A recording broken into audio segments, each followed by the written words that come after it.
चलो कोई नहीं, कोई आ जाएंगे। चलो ठीक है, मैं चाहूंगा कि हाँ तो आ रहे बच्चे। देखिए हमारे बीच में राष्ट्रीय लोकतांत्रिक पार्टी के प्रमुख सांसद हनुमान बेनीवाल जी पहुंचे हैं। हमेशा कमजोर, शोषित, पीड़ित, दलित की आवाज बन करके राजस्थान ही नहीं पूरे देश में यहाँ आवाज बुलंद करने के लिए पहुंचे हैं। हमारे बीच में पहुंचे हैं भाई साहब हनुमान बेनीवाल जी। सबसे पहले तो मेहरबानी सिस्टम के खिलाफ जो साजिश थी और पूरे सिस्टम की पोल खोली। मेरे पीछे में आप नारे लगाओगे, मैं कहूँगा बाबूलाल बेरवा अमर रहे, आप कहोगे शहीद बाबूलाल बेरवा अमर रहे, शहीद बाबूलाल बेरवा अमर रहे। परिजनों को दुख की इस घड़ी के अंदर अपनी श्रद्धाएं व्यक्त करता हूँ। साथ ही साथ जितने भी संगठन पिछले 4 दिन से लगातार 5 दिन से लगातार SMS अस्पताल के बोझली के बाहर परिजनों के साथ कंधे से कंधा मिला के जो लड़ाई लड़ रहे हैं, मैं सारे संगठनों का हृदय से धन्यवाद देता हूँ आपकी मजबूती के लिए। यहाँ सरकार से राजधानी के अंदर आप लड़ रहे हो और मुझे जैसे ही पता लगा कि बाबूलाल जी ने सिस्टम के खिलाफ अधिकारियों के नाम लिखे और एक व्यक्ति का और भी नाम लिखा जो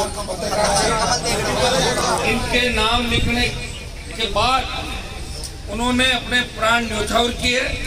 पहले वो व्यक्ति लगातार लंबे समय सिस्टम के सामने हमारे जो लोग बैठे उन सब से मिलके प्रयास कर रहे थे अपनी सच्चाई साबित करने का, लेकिन सिस्टम में बैठे लोगों ने पुलिस के जिन अधिकारियों का नाम लिखा, पुलिस कमिश्नरेट के अंदर बैठे लोगों ने, सरकार के अंदर बैठे लोगों ने सुध नहीं ली और आखिर अपने परिवार को, बेटियों को, माताजी को छोड़ के और उन्होंने मुख्यमंत्री, उप मुख्यमंत्री का नाम भी ये लिखा कि आप मुझे न्याय दिलाना, मैं जा रहा हूँ दुनिया को छोड़ के, ये व्यवस्था ठीक नहीं है, मैं व्यवस्था बदलना चाहता हूँ। एक बहुत बड़ी साजिश बाबूलाल जी बेरवा ने इस राजस्थान के मरे हुए, सोए हुए लोगों को, मरे हुए जिनके जमीन मरे हुए लोगों के उनका जमीन जगाने के लिए बहुत बड़ी साजिश की शुरुआत बाबूलाल बेरवा ने की है। मैं देखिए इनकी कमी तो हम पूरी नहीं कर सकते, लेकिन मैं आपको विश्वास दिलाता हूँ अगर आपने हिम्मत रखी 2, 4, 6 घंटा और या 1 दिन और तो निश्चित रूप से आप जो चाहोगे सारे काम होंगे। जब हमने 4 दिन 5 दिन हिम्मत रखी है तो अपने को जल्दबाजी नहीं होनी चाहिए। जल्दबाजी राजस्थान की सरकार को होनी चाहिए कि राजस्थान का दलित और OBC वर्ग राजधानी की सड़कों पर बैठा है।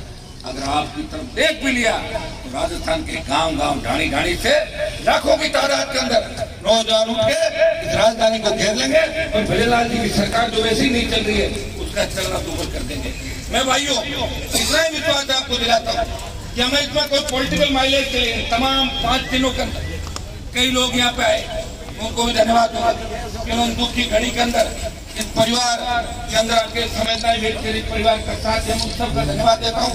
और मैं आपको विश्वास दिलाता हूँ कि जो परिजन चाह रहे हैं इस मामले के अंदर, जो परिजन की मांगे हैं वो मांगे जब तक सरकार मानती नहीं, अभी आपकी जो संघर्ष समिति है मुझे पता लगा, मैं लगातार 4 दिन से सरकार के अंदर बैठे लोगों के, दिल्ली में बैठे लोगों के, आपके दलित संगठनों के जो बड़े नेता लोग हैं उनसे और कमिश्नर और DGP से लगातार संपर्क में था और मैं कह रहा था कि आप जाएं, बात करें और कोई गिरफ्तारी से बहुत कुछ नहीं हो जाएगा। एक बार इनकी मांग है गिरफ्तार करें इस मामले के अंदर। मुआवजे हमेशा कोई नई बात नहीं है। उदयपुर के अंदर जब मामला हुआ था तो आपको जाने पिछली कांग्रेस सरकार ने 2 नौकरी दे दी जाता, आपको जाने उदयपुर के एक छोटे से मामले। भाइयों ये बहुत बड़ा मामला है और पुलिस के हेड कांस्टेबल जो पुलिस व्यवस्था के खिलाफ अपने आप को ऐसा ही महसूस कर, जब राजस्थान की पुलिस अपने हेड कांस्टेबल को न्याय नहीं दिला पाई, मजबूरन उन्होंने अपने प्राण त्यागने पड़े। इस निकम्मी व्यवस्था के खिलाफ उन्होंने प्राण न्यौछावर किए। हम सब इस दुख की घड़ी के अंदर साथ हैं और मैं आपको विश्वास दिलाता हूँ हम हिम्मत रखेंगे, उनको सलाखों के पीछे डलाएंगे, परिवार को न्याय दिलाएंगे और हमेशा जो लोग यहाँ आए मैं उन सबको धन्यवाद दूंगा। अलग अलग समाज, सर्व समाज के लोग यहाँ पे आए, उन सबको प्रेरित चाहे नौजवानों को, विश्वविद्यालय का हमारे छात्र नेता जो आए, इन सबको इस बात का भी धन्यवाद दूंगा कि इन्होंने इसको खुद की लड़ाई समझा। मैं माताएं बहनें जो बेटी परिवार के अलावा जो साथ खड़े थे उनको भी धन्यवाद ज्ञापित करूंगा कि दुख की घड़ी के अंदर बाबूलाल जी बेरवा के परिवार के साथ खड़े। मैं पहले ही दिन आ जाता, लेकिन मुझे पता है मेरे छोटे भाई हिम्मत वाले हैं, वो कहते भाई साहब हम लड़ाई लड़ रहे हैं, जब जरूरत पड़ेगी तो आपसे बुला लेंगे। तो कल मैंने कहा मैं आऊंगा, तो कहा आप आ जाए। और मैं धीरे धीरे आ रहा था, मुझे पता है मैं धीरे धीरे चलूंगा, उतनी सरकार डरेगी, और सरकार डर गई। आपकी सारी मांगे सरकार को माननी पड़ेगी, हमें जल्दबाजी नहीं करनी है। जल्दबाजी राजस्थान की सरकार को करनी होगी। मोदी जी, गृह मंत्री जी, आप देखिए किस तरह हमारा एक व्यक्ति जो शोषित दलित समाज चाहता है, 5 दिन से उनकी बॉडी मोर्चरी के अंदर पड़ी है, परिजन बैठे हुए, इससे ज्यादा नकारा सरकार नहीं हो सकती। भजनलाल जी प्रधानमंत्री जी कार्यक्रम कर रहे हैं जोधपुर के अंदर, बड़े बड़े भाषण दे रहे हैं, भाषणों से पेट नहीं भरता। मेरे मित्र हैं भाई मुख्यमंत्री भी, दूसरे लोग प्रेमचंद जी, ये सामाजिक मजबूरी बीजेपी के अंदर उनकी हो सकती है, लेकिन सामाजिक दबाव उन लोगों को भारतीय जनता पार्टी के अंदर बढ़ाना चाहिए। तमाम शेड्यूल कास्ट के नेताओं को दबाव बढ़ाना चाहिए कि हम वोट मांगने जाएंगे तो कल लोग क्या कहेंगे, आपको शर्म आनी चाहिए।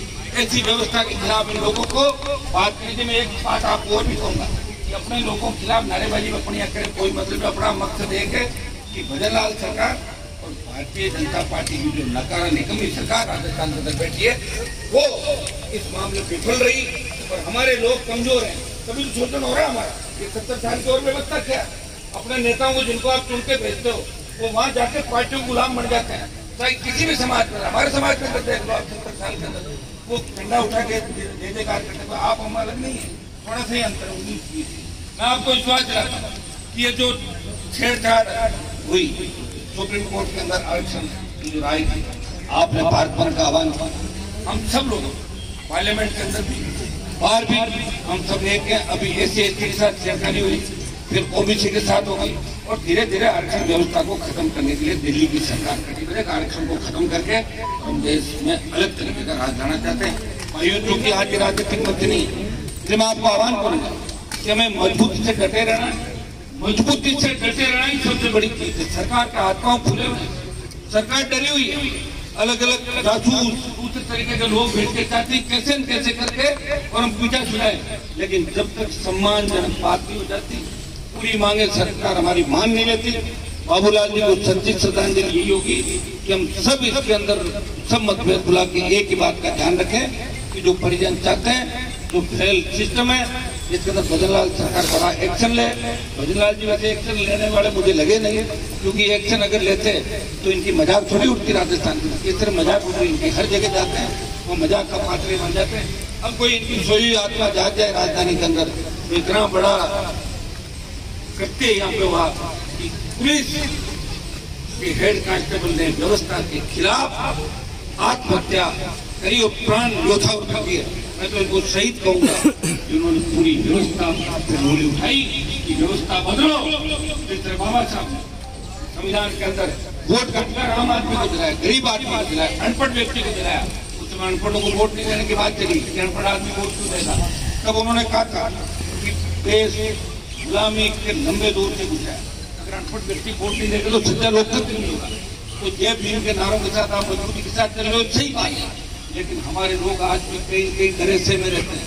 हमारे अधिकारी नेता अपनी बात कहने से करते हैं कि पता नहीं हमारे साथ कोई आएगा नहीं आएगा। मैं आपको इतना ही विश्वास दिलाता कि मैंने राजस्थान में लड़ाई लड़ी और मैंने तो प्रयास किया था जय भीम जय तेजा जी के नारे के साथ राजस्थान में मजबूती के साथ लड़ाई की। परिणाम चाहे कुछ भी हुआ, आज लोकसभा के अंदर आप देख रहे हो, आपकी आवाज